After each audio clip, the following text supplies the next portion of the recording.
all of them. These three Ohioans were the most courageous and selfless individuals of our great nation. It hits close to home.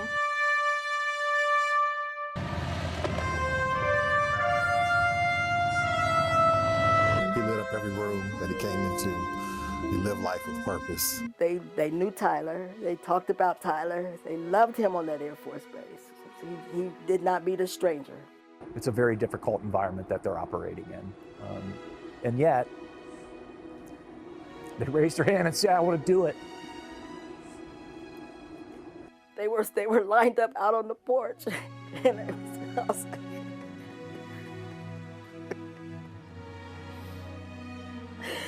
you've got to be kidding me. Please tell me it's not so. We have spouses, fathers, mothers, brothers, you name it, that are going to have to go through this incredible, difficult grieving process of burying their loved one. Life goes on for everyone else, and these families are still sitting without their loved one.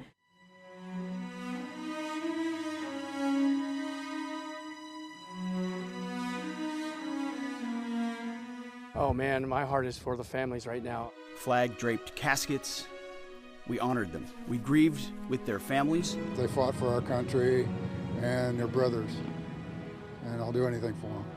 That's what our airmen do. That's the oath, that's the promise, the solemn promise they took and kept. And I'm just so grateful and thankful.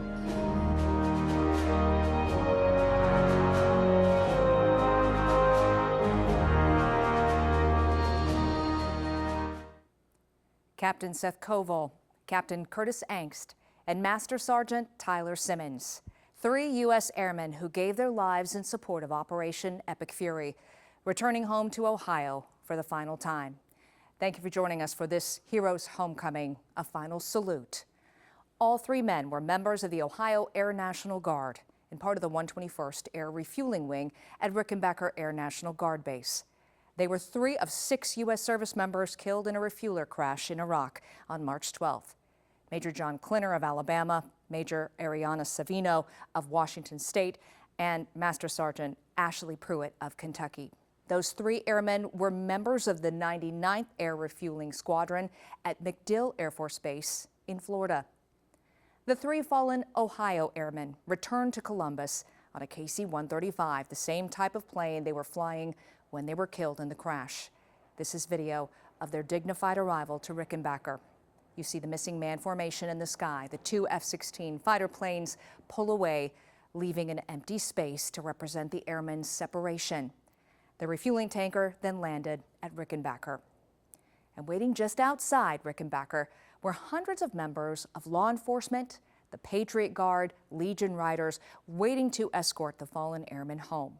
10 TV's Lacey Crisp explains why hundreds who didn't even know these airmen gathered to pay their respects. They lined up, wearing military patches, flags, and heavy hearts. Because they're veterans, they fought for our country and their brothers, and I'll do anything for them. Hundreds of Patriot Guard riders stood watch as the KC-135 carrying the fallen airmen flew above, bringing the airmen home. It's important to honor our fallen. I mean, we've all been deployed, and I know some members that I've lost while gone, and being here to represent these 3 young men coming back is an honor. For these riders, most have served, many have lost, but all appreciate the ultimate sacrifice. Just thankfulness for their service, thankfulness that they had the calling and answered the call to go and serve the country, and just pride in the country. And it's a sad event, but I'm very prideful of their service. Very thankful that they signed up and they supported the missions, and that they do what they can for the country. Oh man, my heart is for the families right now. I can't imagine what they're going through, having lost people and met parents. You know, as some of the young men and women that I've served with coming home. Prayers is all I can say. The riders made sure each airman had an escort. Captain Seth Koval, Captain Curtis Angst, and Master Sergeant Tyler Simmons each went to a separate funeral home across Ohio and each had a contingent of the Patriot Guard and these riders to escort them.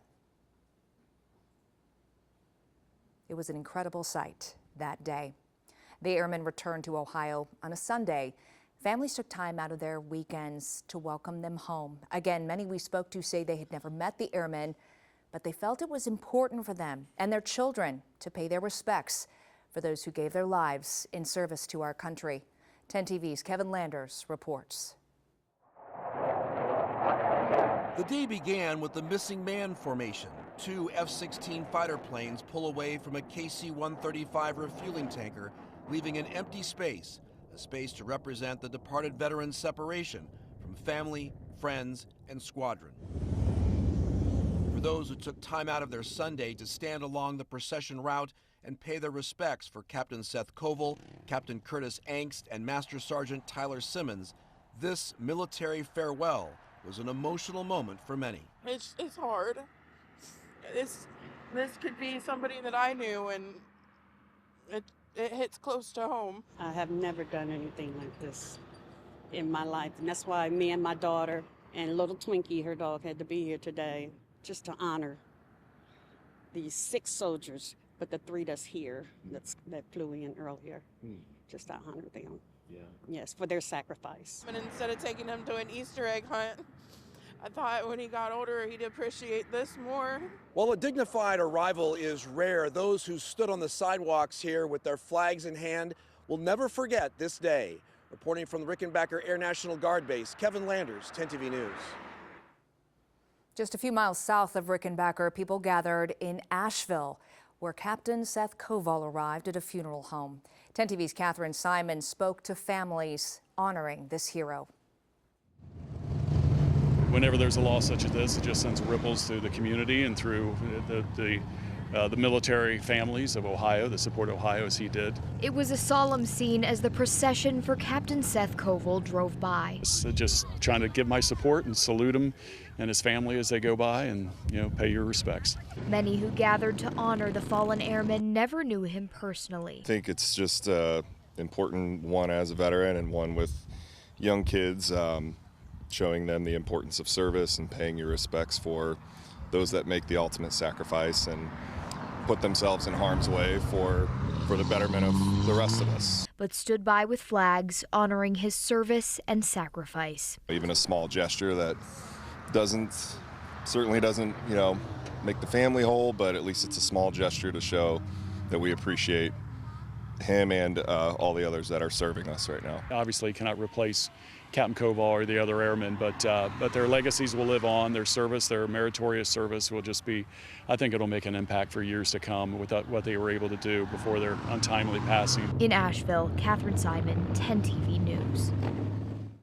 And back here in Columbus, the procession for Master Sergeant Tyler Simmons winding through the streets of East Columbus. This is an aerial view from Drone 10 of the Patriot Guard escorting him home. Simmons, of course, grew up right here in Columbus, attending Berwick Alternative and graduating from Eastmoor Academy.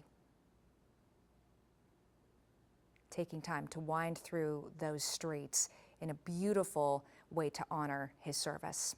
When we come back, a mission turned tragic.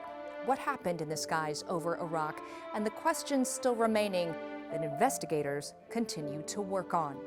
And who were these 6 service members? Mothers, fathers, sons, and daughters, the lives behind the uniforms, and what each will be remembered for.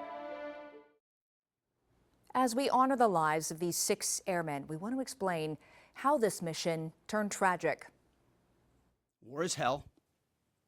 War is chaos. And as we saw yesterday with the tragic crash of our KC-135 tanker, bad things can happen. American heroes. All of them. That we keep those service members and their families in their thoughts and prayers. Those are very, very, very tough days when that knock comes on the door for people on both sides of the door. Again, thank you to our deployed, thank you to our fallen. Those words from the Pentagon to the nation, spoken just hours after the refueling plane crashed. The crew was flying on a KC-135 Stratotanker, a plane that serves as a gas station in the sky for other aircraft. U.S. Central Command says they believe the incident involved 2 aircraft operating over western Iraq. The other plane involved was another KC-135 Stratotanker, which was damaged but landed safely. In a statement, Central Command said the circumstances of the incident are under investigation. However, the loss of the aircraft was not due to hostile fire or friendly fire. The incident occurred over friendly territory in western Iraq while the crew was on a combat mission, and again was not the result, as CENTCOM has said, was not the result of hostile or friendly fire. Please keep these brave airmen, their families, friends, and units in your thoughts in the coming hours and days. Our service members make an incredible sacrifice to go forward and do the things that the nation asks of them. It's a reminder of the true cost of the dedication and commitment of the Joint Force. In the hours after the crash, 10 TV learned 3 of the 6 airmen killed were members of the Ohio Air National Guard. From the 121st Air Refueling Ring, Ohio Air National Guard out of Rickenbacker Air National Guard Base in Columbus, Ohio, Captain Seth Koval, Captain Curtis Angst, and now Master Sergeant Tyler Simmons, who was also promoted in the boom operator on that crew. To a person and every family member I spoke with yesterday, they all shared that their family members loved serving, they loved being part of a great team and a crew, and they loved airplanes and aviation. To the families of our 6 fallen, know that we share your grief. Our nation will never forget their sacrifice, and we will never forget their names. Our entire Joint Force mourns with you today, and will continue to remember their incredible gift of a great example for all of us. Just days after the crash, I spoke with the Assistant Adjutant General for the Ohio Air National Guard. He spoke about the effect this loss is having on the 121st Air Refueling Wing. The family is strong. The family is grieving. Hearts are heavy. Significant loss of human treasure. But the family is bound. The family is joining together to mourn this loss and to get through and help the families that are suffering as well. I mean, our hearts and prayers are continually with the families of Captain Koval, Captain Angst, and Tech Sergeant Simmons. I mean, I was thinking last night about, the oath of enlistment that we take. I do solemnly swear that I will support and defend the Constitution of the United States against all enemies, foreign and domestic. And then we kind of stop, but we forget about this. And, the next couple steps of that is, and that I will bear true faith and allegiance to the same. That faith and allegiance came at a cost. But that's what our airmen do. That's the oath, that's the promise, the solemn promise they took and kept. And I'm just so grateful and thankful. The National Guard's motto is always ready, always there. That has never been more true than today. So we talk about this great tragedy of human loss that we just suffered here in the 121st in the Ohio Air National Guard. There are people right now ready to go replace them, knowing the dangers. I don't know of another organization that has that dedication to service. Still ahead, remembering the 6 service members killed, including Master Sergeant Tyler Simmons, who grew up right here in Columbus. He had $1 million smile. When people see my cousin, they're gonna be like, that smile was gonna take him places, and it took him to his dream job. From high school quarterback to Master Sergeant, how family members are reflecting on the life of Tyler Simmons when we return.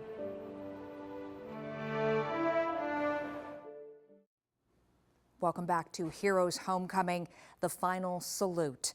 Among the 6 airmen we are honoring, Master Sergeant Tyler Simmons. At just 28 years old, the Eastmoor Academy graduate was already building a career built on dedication, passion, and that $1 million smile. He served as a boom operator, responsible for air refueling and transferring fuel from the tank to receiver aircraft.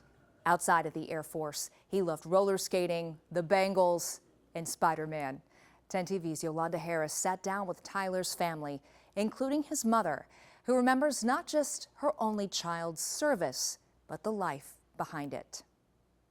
said, he knew who he was and he lived who he was. He lived out loud, bore his emotions on his sleeves. Tyler would change the temperature of the room. Like when the family get together or the cousins all get together and we go out and have our fun, you think you're having fun until Tyler walks in the room. Then everything goes up about another 1,000. He was just a friend to everybody that he came in contact with. And again, echoing them, his charisma was through the roof. I just never seen someone with so much bolt of energy, you know. And it's like you couldn't be sad around him because he was just gonna perk you up regardless. Well, he always was interested in planes. We went to took a trip to Texas, and I mentioned to the airline stewardess that he was interested. He wanted to be a pilot, so she went and talked to the pilot, and he told her to tell us to wait until after everybody got off the plane. He took him in the cockpit and showed him all the stuff.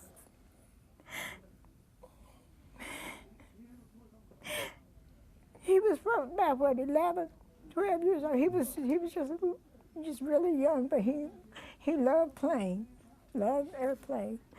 So he knew what his destiny was. He loved it.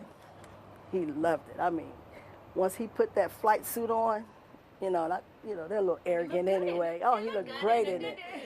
Looked great in it, but I think he loved it. Oh my goodness, it's like he just became a whole different person. His charisma, his personality was just boom. He had $1 million smile. When people see my cousin, they're gonna be like, that smile was gonna take him places, and it took him to his dream job. He was destined to be something with airplanes. We thought it was piloting, but evidently it was the boom operator. He loved doing what he did. He knew about the danger of the job, yes. In fact, we talked to him Wednesday night, and he said, Nana, you're not watching the news. I said, well, I have to kind of keep up with it. He said, well, don't watch it. He didn't want you guys to watch. He didn't want you to worry. He told me not to watch it, and then on Thursday I was watching it, and then they announced that, and my heart I just got up and ran in here, and I just started crying, went back and told my son, I said, that's what Tyler does in the service. Refuel the planes. I just felt it. I just thought I was going to pass out. So we got the knock at the door, and my husband Milo, or his dad, he went, and when he opened the door, he said, oh no. And I jumped up and ran in there, and they were lined up out on the porch. And I was like,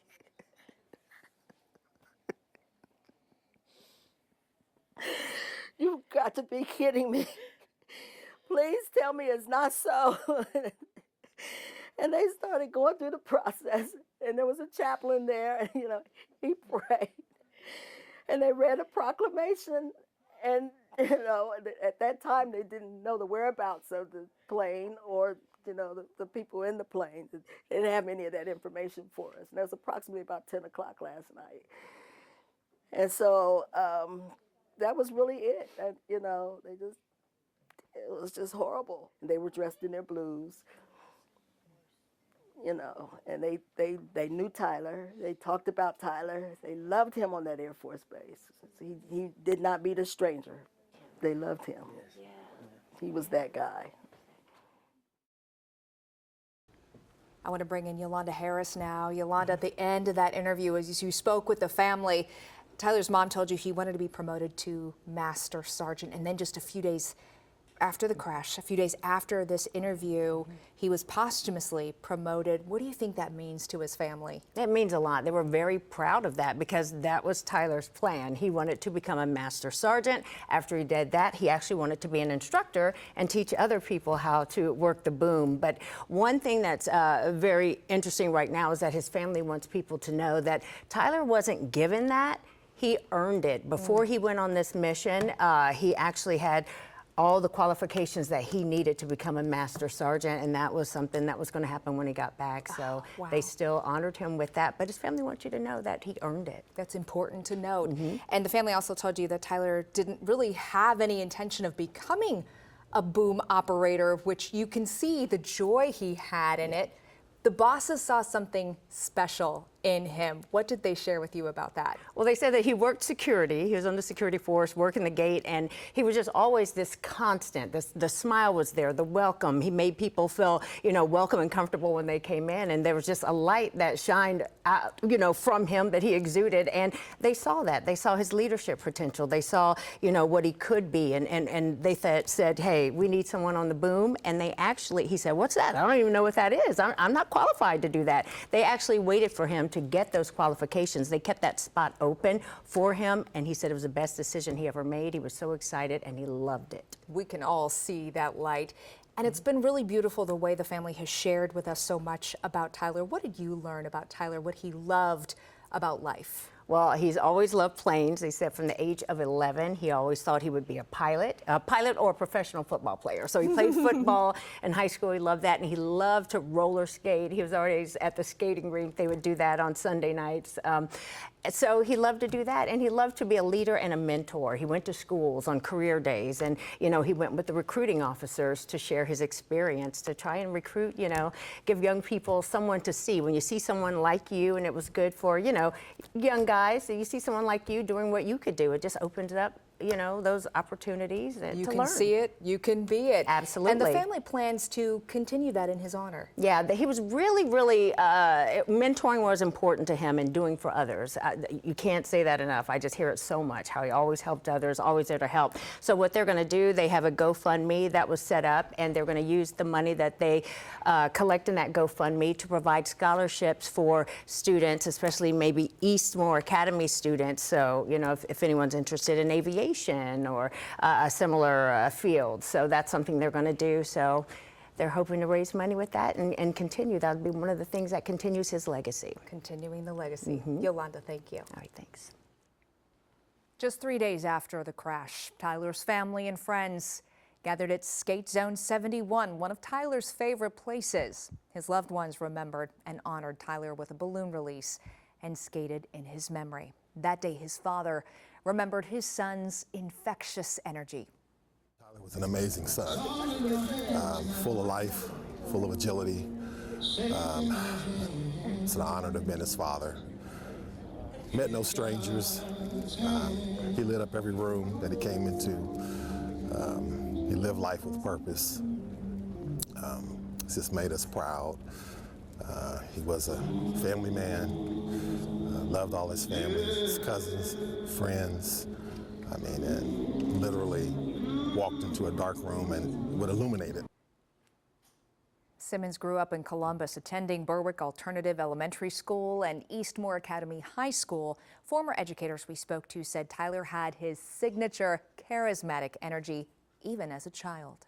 Tyler, full of energy, always a smile on his face, tenacious rebounder, beautiful soul, but just an all-around great kid. Honor roll student, starting quarterback of the high school team, and just a kid who was just always lovely to be around.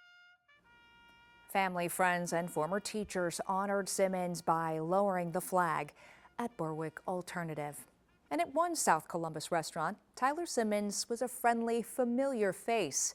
Now that restaurant is honoring the Master Sergeant one plate at a time. 10 TV's Jay Plyburn explains. Inside Latham's kitchen, we've been here for about a year. The recipe for the Grippo sticky wings hasn't changed. Coat our chicken real good, get it all in the batter.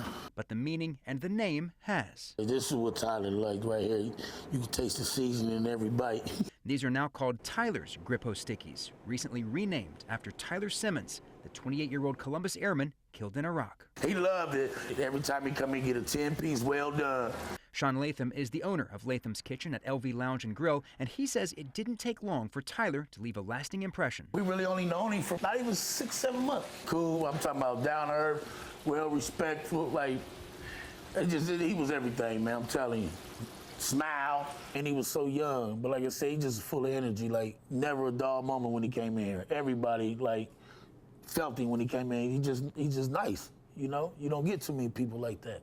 Tyler was a regular, always coming in on Friday evenings and always ordering the Grippo Stickies. 8 p.m., he'd probably leave about 11. He would come sit right here every time. Then last week, the shocking news. My sister, she texted me and was like, you will not believe it. You know, I don't even like to talk about it. And the crazy part is me and him had to talk the last time he got some food, and he was saying he's about to head out. And I told him, I said, yeah, just make sure you get back in one piece. We're going to have the wings waiting for you in the house. But Tyler never made it back. That's why I said it's only right to name him after him. A simple name change, keeping a memory alive. Rest up, Tyler, you know. You're always going to be in Latham's kitchen heart. You know, we're going to live your name on forever. In Columbus. And there you go. Jay Plyburn. Tyler's Grippo Stickies. 10 TV News. We've told you how Columbus honored Master Sergeant Tyler Simmons. Coming up in just 2 minutes, we're remembering the other U.S. service members killed in this crash. Mothers, fathers, husbands, sons, and daughters all leave behind families. How they're being honored in their own communities. Next.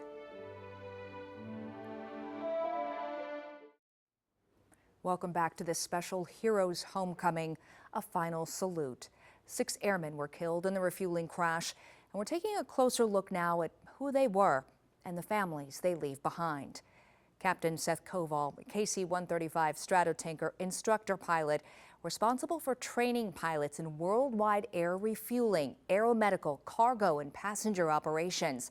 Originally from Indiana, he enlisted in the U.S. Air Force in 2006 and graduated from Purdue University with a bachelor's in aviation operations in 2011 before transferring to the Ohio Air National Guard in 2017.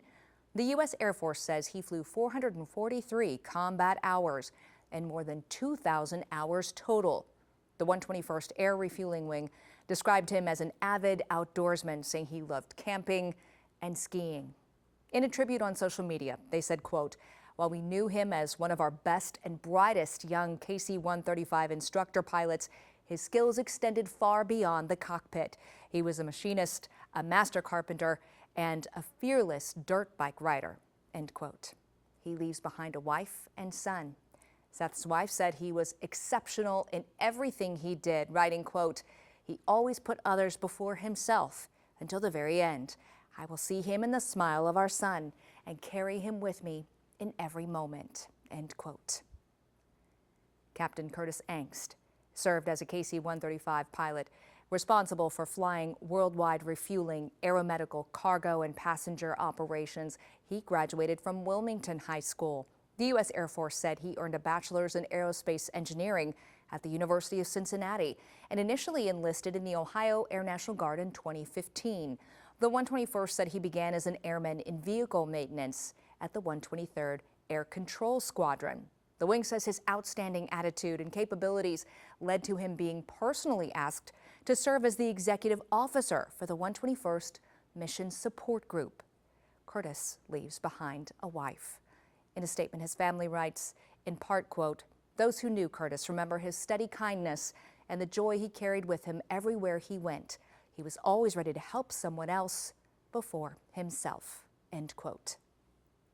Kettering City Schools near Dayton saying Curtis was their superintendent's son-in-law, and they shared these photos of Curtis and his wife visiting Kettering preschool students, telling them about careers in transportation and about being pilots.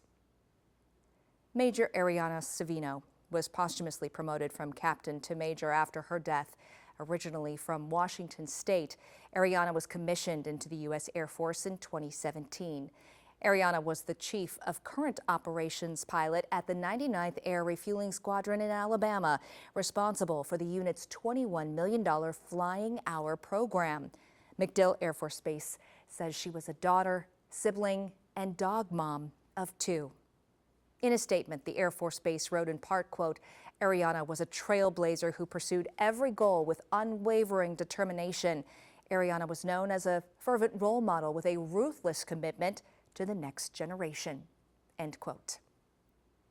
Master Sergeant Ashley Pruitt is from Bardstown, Kentucky. She enlisted in the U.S. Air Force in 2017 and completed her initial boom operator course in 2021 while assigned to the 50th Air Refueling Squadron at MacDill Air Force Base. She was deployed 4 times and flew 888 hours in the KC-135. One of Ashley's teachers saying she knew who she was at a young age. She had that mindset of service from the time she was a teenager and then followed all the way through into her military career. I can't even imagine what her parents and what her spouse and what her family and her young daughter are going through right now. In high school, she was a member of the Air Force Junior ROTC program. Joining the Air Force in 2017, she found her passion as a boom operator aboard the Boeing KC-135 aero refueling aircraft. MacDill Air Force Base says Ashley was a loving wife and caring mother who excelled in every role she had and will be remembered for her devotion to her family. Ashley leaves behind a husband, 3-year-old daughter, and a stepson. Major John Klinner graduated from Auburn University in 2016 with a degree in mechanical engineering. MacDill Air Force Base says he was commissioned into the U.S. Air Force through the Reserve Officer Training Corps at Auburn. He served as a pilot for 8 years and was deployed 4 times in support of worldwide operations. He was just promoted to a major in January. He leaves behind his wife, their 2-year-old son, and a 7-month-old set of twins.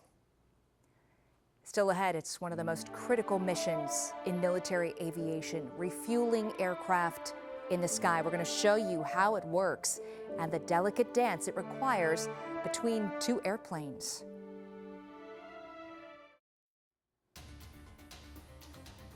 We continue to honor the 6 U.S. service members killed in the refueler crash in Iraq. Our nation's tanker crews really are unsung heroes, incredible warriors who put their lives on the line so we can continue to take the fight to an enemy. I've personally witnessed their courage and tenacity many times, from the morning of September 11th, where they answered my call for some help, to the skies over foreign countries where they've come forward out of their safe tanker track to give me gas when I simply could not leave a ground force that was engaged in a firefight. They've answered the call and come forward time and time and time again. I'm filled with incredible pride and gratitude for all that the tanker crews do. That was Joint Chiefs of Staff General Dan Kane describing the quiet courage of tanker crews, airmen who risk their lives so others can complete the mission. Many people have never heard of these tanker crews, but they are critical to every mission in the air. Put simply, the KC-135 Stratotanker is a gas station in the sky, a refueling aircraft that keeps every fighter jet, every bomber, and every surveillance plane in the air during this war. Last year, I had the opportunity to see this mission up close at Rickenbacker. Let's take a look. It's a mission happening in the skies above Ohio and across the world every single day. The 121st Air Refueling Wing delivers gas mid-air. All across the world, and that can support not just us, but other countries and our allies. Proudly flying their Ohio pride, this unit keeps America's military aircraft in flight, delivering fuel with the KC-135 Stratotanker. It's our still the most prolific refueler we have in the Air Force.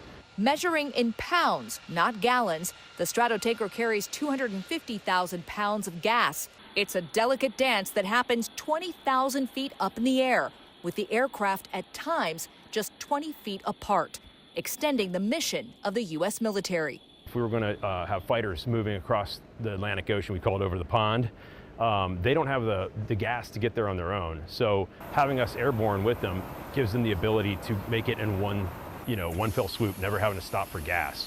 Allowing aircraft like B-2 stealth bombers to get the fuel they need to stay in the air and on target. Our job is to extend the reach of every asset in the America's inventory, both in the Air Force and other branches, as well as our allies around the world. Now, some out there might see air refueling as a safe service job, flying high above the fight. But Major General David Johnson says the reality is far different. So people have this image of the Guard of a weekend force. That is not the case. We are active 24/7, 365. We have members around the globe. I can't even tell you how many countries we have members in right now, just in our Air National Guard. Then you add the Army National Guard on top of that. We are global, and we are ready to respond. It's a dangerous job, but because we train so rigorously, because we have such great talent, the job can appear routine. I assure you it is not. And then we add a complexity of combat on top of what would appear to be routine. It's a very difficult environment that they're operating in. And yet, they raise their hand and say, I want to do it. I got a quote the other day from a friend of mine. He said, "So few are so few are those willing to shoulder this burden." It's just amazing, and it's a true statement. Not only in the 121st, but across the entire United States, we have an incredible aptitude to serve, and serve in the most challenging times when our country demands the most of us, and they volunteer to do so, knowing the risk. I can't overstate how impressed I am with our airmen here, but all airmen, all service members that volunteer to do this work. Very blessed. I'm very proud to say I'm the commander of the Ohio Air National Guard. We have 5,000 airmen who say yes every day, and I can't ask more of them. It's fantastic. The KC-135 Stratotanker has been providing core refueling efforts for the U.S. Air Force for more than 60 years. Still ahead, as families of the airmen grieve, communities are stepping up to support them. We want to support the folks that are willing to make that sacrifice and that have made that sacrifice. The outpouring of support and generosity next. Welcome back to Heroes Homecoming, the final salute. As families of the fallen airmen face unimaginable loss, support is stepping in. As we've told you, 3 of the men killed were members of the 121st Air Refueling Wing at Rickenbacker. Well, now a Columbus military charity is working to make sure their families don't face this alone. 10 TV's Carly Dion reports. This one really hits close to home, and so it has a special intensity for us. Rickenbacker Military Families is a nonprofit organization that supports the families of active service members. Secretary Michael Reed says its board is made up of retired Rickenbacker service members. One of the types of support we provide is financial in nature. Some unit members might have financial distress. They can submit a request through their chain of command, and we can provide assistance like we've helped people with utility bills. We've provided money for groceries. So when they heard 3 service members who died while serving in Operation Epic Fury in Iraq were based in Columbus, they jumped in to help. We are all, retired members of that unit, so that's our family. Reed explains the impact the loss of 6 lives has across every branch of the military. We all stand ready to go into harm's way or have in the past, and we want to support the folks that are willing to make that sacrifice and that have made that sacrifice. He also shares the impact donating to the families of those 3 servicemen can have. Really just knowing people care and people are willing to help makes a huge difference in the families. That it helps them to know that their loss, while terrible and awful and will never heal, meant something to them. There is a term for families of our fallen. They are Gold Star families. I spoke with a Gold Star wife about the journey that lies ahead for the families of these fallen airmen. Homeland, family, patriot, sacrifice. 4 words etched in stone on the grounds of the National Veterans Memorial and Museum, describing the legacy of Gold Star families. Well, my knock was October 30th of 2007. Brittany McCall became a Gold Star wife when her husband, Army Sergeant Daniel McCall, was killed in action during Operation Enduring Freedom. I still can go back to that knock on the door and hearing and knowing that these families just received that. It obviously brings me right back. She knows the difficult journey ahead for the families of the 3 Ohio airmen. Loved ones who now become Gold Star families. It is is, as everyone will tell you, the community you don't ever want to be a part of. It is also the community that I've needed all along. She now works with Survivor Outreach Services and will be with the families and the 121st community this week, coordinating grief counseling and support groups. The families may also need help with benefits. She says the support must be long-term. Life goes on for everyone else, and these families are still sitting without their loved one, and that's when it gets dark. That's when it gets lonely, and that's when the reality sinks in differently. Brittany was part of making this monument a reality. The panel that says sacrifice shows the day her husband came home. That's what sacrifice looks like, but that's also what it looks like having the community surround you. She says that's what these families need. It is just a heavy part of grief that gets carried with our military families, but there's also a side of honor that gets carried with it, and that is where, we have to help these families share their loved ones' stories and continue to share that story of honor that leads to the sacrifice that they've experienced. Brittany says now it's our time to walk alongside these families. She says no matter your beliefs, prayers are important and will continue to be. They can be the start of how we show up as a community and offer our support. And we know there are so many different organizations sending support to families of the fallen airmen. One of those groups is the Tragedy Assistance Program for Survivors, or TAPS. I spoke with the president and founder of TAPS to see how they support families, not just in the immediate aftermath, but for years to come.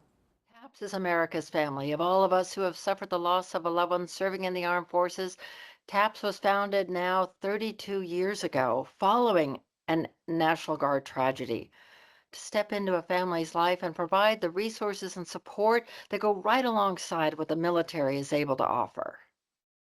That's such an important resource right now for these families. This is the absolute worst case scenario, and there are going to be processes and decisions that they've never had to think about making.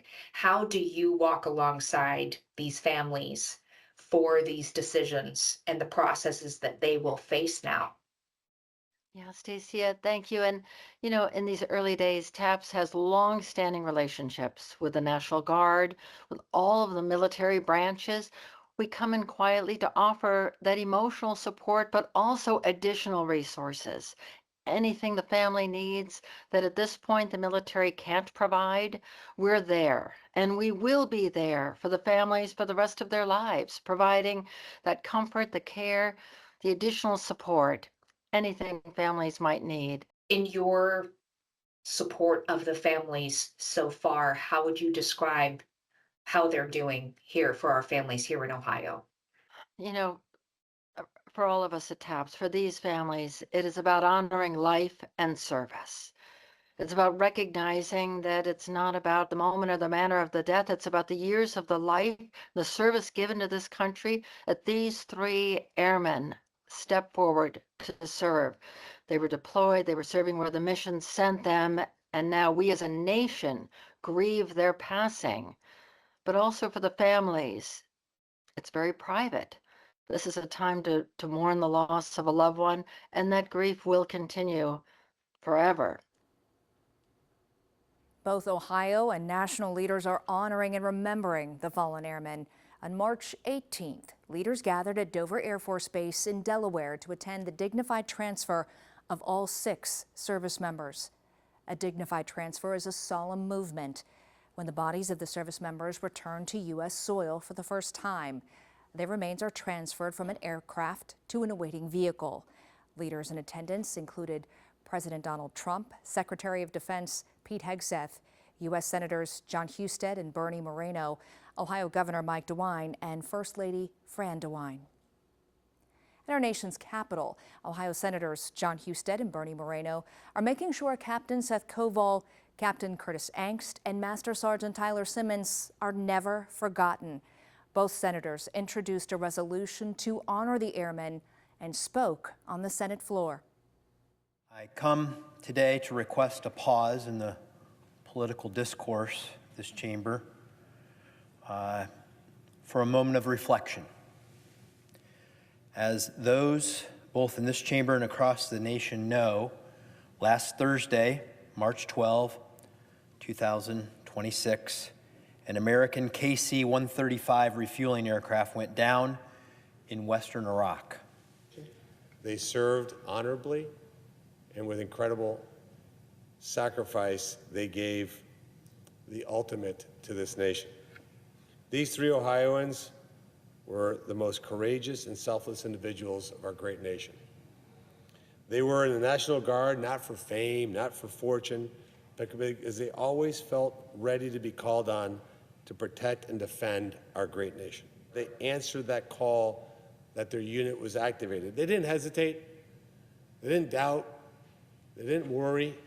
They were ready to go and serve, not for themselves, for all of us, every single one of us. It's their sacrifice that allows us to debate the issues of this democracy every single day.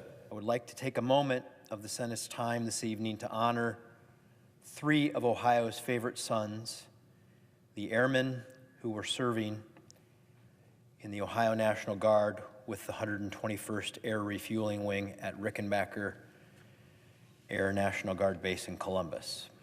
One of Ohio's favorite sons, Captain Curtis J. Angst, was 30 years old from Wilmington, Ohio.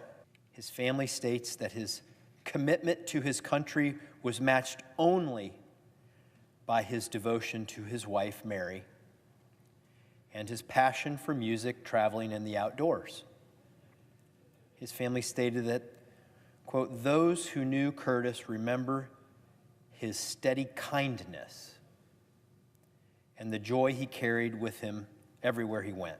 Master Sergeant Tyler Simmons was 28 years old from Columbus, Ohio. He was a musician and played both the viola and violin in his high school. Amazing talent. His family says he loved to roller skate. Tyler loved his family, but was particularly fond of his grandmother, Bernice, who at 85 years old is described as his confidant and workout buddy. Tyler's smile could light up any room. His strong presence would fill it, his family says. His mother said he loved serving in the military and that he was born for it. It's Captain Seth Koval. He was 38 years old from Mooresville, Indiana, and he was an aircraft commander with 19 years of service to our country. His wife said he grew up dreaming of being a pilot, a dream that his hard work made come true. He was a man of devout faith in Jesus. He was a man of devout faith in Jesus as his Lord and Savior. He was described as loving, generous, selfless, kind-hearted, smart, devoted, and a fixer of all things, and a real outdoorsman.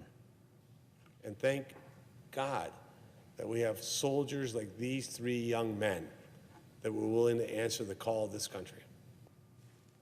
See our three heroes right there. Mr. President, I ask unanimous consent that the Senate observe a moment of silence in remembrance of Captain Curtis Angst, Master Sergeant Tyler Simmons, and Captain Seth Koval. Without objection.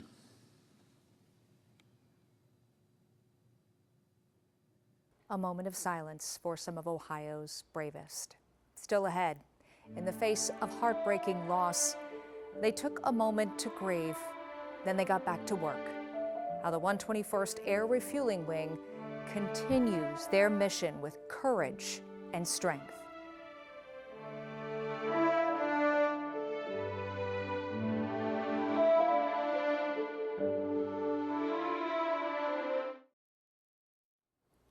Welcome back. After losing their brothers in arms, the 121st Air Refueling Wing continues their mission, carrying on the fallen airmen's dedication and strength.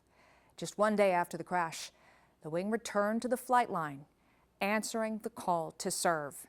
Major General David Johnson reflected on that moment and the courage it demanded. The airmen do it. It doesn't require me to do anything. They do it. So the location where these airmen were flying out of, they took a knee for a day And the first airplane airborne was the 121st, the day after. I can't imagine that courage, that strength, but we build resiliency. That's what we try to do. It's difficult in these challenging times, but we have heroes. That's how it happens. And before we go, we have to share this. An Ohio pilot paying tribute to the 3 Ohio airmen killed by creating this flight pattern on radar, showing 3 crosses and a service member standing at salute. A solemn tribute for 3 heroes who gave their lives protecting us and serving our country. Thank you for joining us for Heroes Homecoming, a final salute. As we say goodbye, we remember the lives, service, and sacrifice of 6 American heroes. May we continue to honor them, not just today, but always.